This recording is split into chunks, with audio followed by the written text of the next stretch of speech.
This is Hidden Killers with Tony Brueski. Here now, Tony Brueski.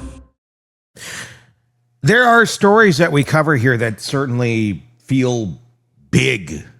And then there are stories that feel like pressure points or pressure cookers. The kind the entire country presses its thumb against just to see if anyone flinches. The Epstein Files fall squarely into the second category, not because we don't already know parts of the story, not because Epstein hasn't been a fixture in the public consciousness for well over a decade, but because for the first time the public isn't getting the sanitized press release version or the carefully curated court exhibit or the redacted summary of unimaginable crimes. They're getting the archive, the machinery, the scaffolding that held this entire ecosystem upright for years. And when you show people the scaffolding, the whole structure, it looks different. That's what's coming. Not the story of one man, the story of a world that let him exist.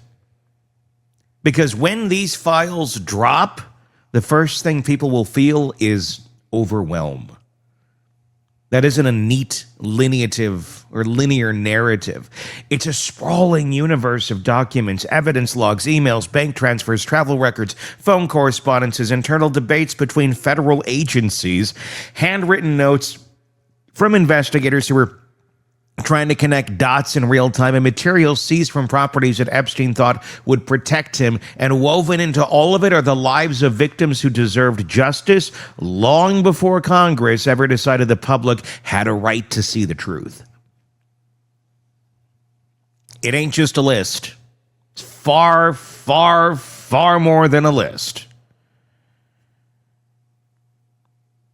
Before we continue to get into this, I'm going to ask you, if you've not done so already, please hit subscribe on our channel on YouTube, Hidden Killers with Tony Brueski. If you're not already there, please go check it out. You're like, well, I'm watching this. How could I not be there? People listen to this as well. We're a podcast, too, so if you're listening to us on whatever it may be, Apple Podcast, Spotify, iHeart, do check out our YouTube channel.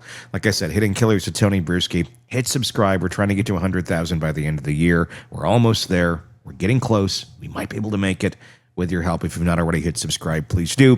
We put out commentaries and coverage of this in many cases all throughout the day, every single day of the week. So please do hit subscribe. And let us know your thoughts in the comments section.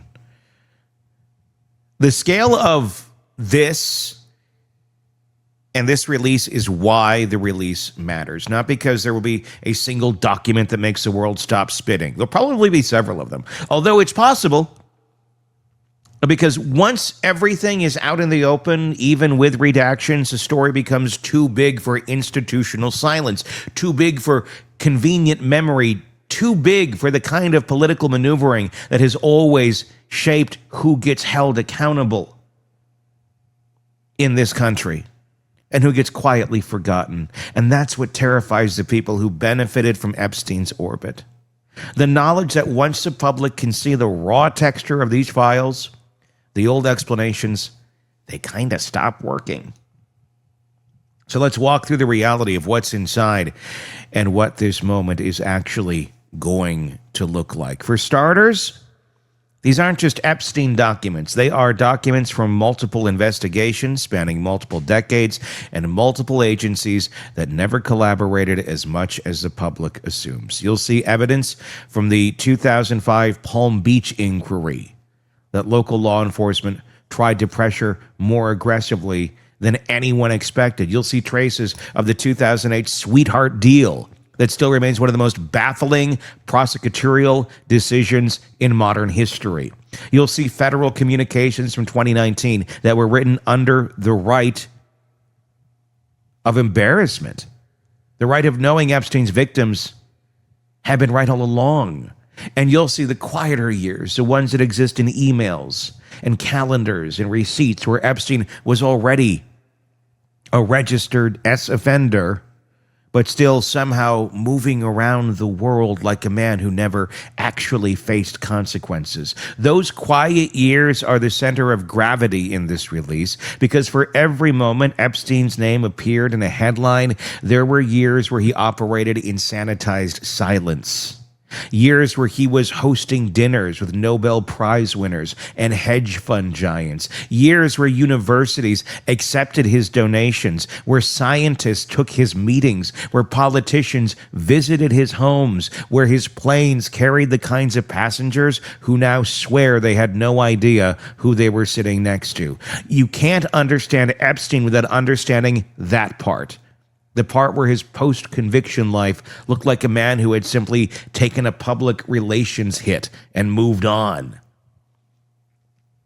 The files will show you how that version of Epstein worked, not through sensational photos or explosive revelations, although those might appear, but through the mundane details, the casual email, the dinner invitation, the calendar entry, the handwritten note referring and referencing a meeting that by itself looks innocent, but in the context of everything else raises questions about why anyone was still doing business with this man at all. You'll see patterns that no journalist, no survivor, no investigator had access to in full before now. Patterns of relationships that only make sense when you see the scale of his network laid out in its entirety. And let's talk about that network, not the tabloid version, the real one. People who interacted with Epstein fall into several distinct groups, and these files will make that painfully clear. You'll see opportunists, the ones who liked being adjacent to wealth, to connection, to possibility. They weren't necessarily breaking the law. They were just drawn to the glow of someone who made them feel important. Money is seductive. Access is seductive. Epstein knew that better than anyone. Then there were the legitimizers, high-profile academics, scientists, philanthropists, and business leaders who believed they could be the ones to rehabilitate Epstein's image after the 2008 conviction. These individuals will appear frequently in correspondence, often discussing funding, research, partnerships, sometimes in ways that will make the public question why they were so willing to overlook his past. But again, it won't necessarily prove criminal involvement. What it will prove is complicity. Not legal complicity, social complicity, which in some ways is even more revealing. Then there were the beneficiaries, people who received favors from Epstein, money from Epstein, introductions from Epstein, people who accepted gifts, grants, or connections that carried strings they refused to acknowledge. Some of them knew exactly what Epstein was. Others convinced themselves they didn't. These files will reveal how often he used his resources to bind people to him, to create a network that made him useful even when he should have been radioactive. And finally, there were the protectors, the individuals and institutions who, through negligence or intention, helped maintain the bubble Epstein operated in. That includes law enforcement officials who downplayed allegations, prosecutors who crafted unusual, lenient agreements, and institutions that continued to open doors for him long after they should have been closed. These moments will be visible not because anyone wrote, "Let's protect Epstein" in an email. They won't. It'll be visible because when you see the full timeline, the choices stop looking like coincidence and they start looking like a very suspicious pattern. And that's what makes these so explosive. Not the shock factor, not the names that make headlines, but the pattern that emerges when you put everything together. Because suddenly the story stops being about whether Epstein acted alone. He didn't. It becomes a story about how systems fail when they're incentivized to, how predators thrive in the shadows created by money, influence, and institutional fear, how someone like Epstein became possible in the first place.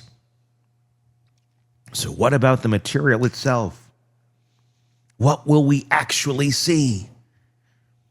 Well, We'll likely get thousands of pages of internal memos, summaries of victim interviews, investigative reports, search warrant returns, inventory logs describing the digital media seized from Epstein's properties, financial ledgers, travel records, visitor logs, flight manifests, and a massive collection of correspondence between Epstein and dozens of individuals across politics, academia, finance, science, technology, entertainment, and philanthropy. Some of those names will mean everything. Some will mean nothing at all. Some will be familiar. Some will be obscure. The challenge for the public and the media will be understanding the context. A name in a spreadsheet is not guilt. A name in an email chain is not guilt. A name in a flight log doesn't necessarily mean someone did anything wrong. But a pattern of names across years, across continents, across meetings that make no sense for someone with Epstein's criminal history, that's where the context matters. And those files will provide context and contextualize people who were in that orbit, who we've been waiting a long time to see come to light. But here's the part no one is prepared for. The files won't just show what Epstein did. They'll show what he didn't have to do. Because the most damaging parts of this story are the places where the system simply laid down for him. The places where prosecutors backed off. The places where investigators and investigations stalled. The places where leads died on the vine. The places where victims weren't believed. The places where agencies disagreed internally, but no one pushed hard enough to force more transparency. Those moments will appear between the lines, in the pauses, in the redactions, in the gaps that shouldn't exist. And yes, there will be redactions, heavy ones. Victim identities will be protected. Material involving minors will not be released. Evidence classified for national security reasons, and yes, that category does exist here, will not be disclosed. We can go into the argument of the honesty of that, well, it's how coincidental. You're suddenly reopening an investigation you had closed right when Congress says, show us your work. How convenient that those things can't come out right now. Odd. Very odd. And there'll be pages that look like blackout curtains that will frustrate people. And it should. But every redaction does tell a story. When you see what's missing, you understand the limits of what the government is willing to expose and what it still feels compelled to protect. You're also going to see the human side of this, not just Epstein's victims, but the investigators who tried to pursue him in the early years and faced resistance from their own ranks. Notes from people who clearly saw the danger, warnings that went unheeded, moments where it's obvious someone was trying to do the right thing and ran headfirst into a system that wasn't ready to confront a man with Epstein's reach. Those moments will be some of the most powerful parts of this release because they show a truth people rarely get to see. Institutions aren't monoliths. They're collections of individuals, some determined, some apathetic, some compromised. And the outcome of a case like this depends on who wins those internal battles. The public will have to reconcile something uncomfortable, something that some people failed Epstein's victims not because they were evil, but because they were overwhelmed, under-resourced, or discouraged by superiors who saw more risk than reward in pushing the case further. Others failed because they were seduced by proximity to wealth or convinced that Epstein's connections made them untouchable. And still others, a much smaller group, may have failed because protecting Epstein protected themselves. The files might not spell that out explicitly, but the implications will hang heavy. And once they're out, the public reaction will split. Some people will be outraged that more wasn't released. Some will cling to the redactions as proof of more sinister truths. Some will weaponize the names of innocent individuals who merely cross paths with Epstein. Some will demand new investigations into people who appear repeatedly in the records. Some will insist this is all ancient history. Some will say it doesn't go far enough, and some will say it went too far. That's the nature of a case like this. It touches too many nerves to produce a single unified reaction. But there will be one collective realization. For the first time, the public is seeing the infrastructure of a predator who survived because the system around him was designed to bend when enough pressure was applied. That's the part that changes things. Because once you show people how something actually works behind the scenes, they can't unsee it. And they can't go back to believing the comforting version. So what happens after the release? Probably not what people want. You're not going to see mass arrests of high-profile figures simply because their names appear in these files. You're not going to see decades-old allegations suddenly become prosecutable. You're not going to see a perfect roadmap to who knew what and when. What you will see is renewed pressure on institutions that have spent years avoiding transparency. You'll see lawmakers calling for hearings. You'll see victims demanding explanations for the investigative failures that allowed Epstein to operate so freely. And you'll see systems that protected the wealthy and powerful. You'll see renewed skepticism about how justice is applied and to whom. And maybe, if the public stays engaged just long enough, you'll see policy change. Better protections for victims, stronger oversight of prosecutorial discretion, more accountability when sex offenders try to leverage power or wealth to rebuild their networks. But that will require something rare, sustained public attention. Epstein's story has always been one with a long shadow. The question is whether the files make that shadow so large the country can no longer look away. Because these documents aren't about the past, they're about the present. They show how easy it is for someone with money and influence to weave themselves into the fabric of institutions that are supposed to protect the vulnerable. They show how fragile justice is when it collides with power. They show how predators exploit systems, not just people. And they show how many opportunities existed to stop Epstein long before he became a global headline. This release won't give the world closure. It won't tie up loose ends. It won't answer every question, but it will finally, undeniably, show the truth of what Epstein was and what the world around him allowed him to be. And that, more than anything, is why this moment matters. Give me your thoughts in the comments section on YouTube. If you're not already there, if you're listening to us on a podcast platform, please do hit subscribe there, but give us your thoughts on our YouTube channel. Just search Hidden Killers with Tony Brueski on YouTube and you will find us. While you're there, please hit subscribe. We're trying to get to 100,000 subscribers by the end of the year. We are getting close, but we do need your help. So if you like the content, you enjoy taking this stuff in every single day, thank you for that. But do please hit subscribe. You don't miss any of our content then, and you help us grow. So thank you for that. Lots of thoughts on this. I want to hear yours. So let's hear it in those comments on YouTube. Just search Hidden Killers with Tony Brueski. Until next time, I am Tony Brueski. We'll talk again real soon. Want more on this case and others? Then press subscribe now and don't miss a moment of true crime coverage from Tony Brueski and the Hidden Killers podcast.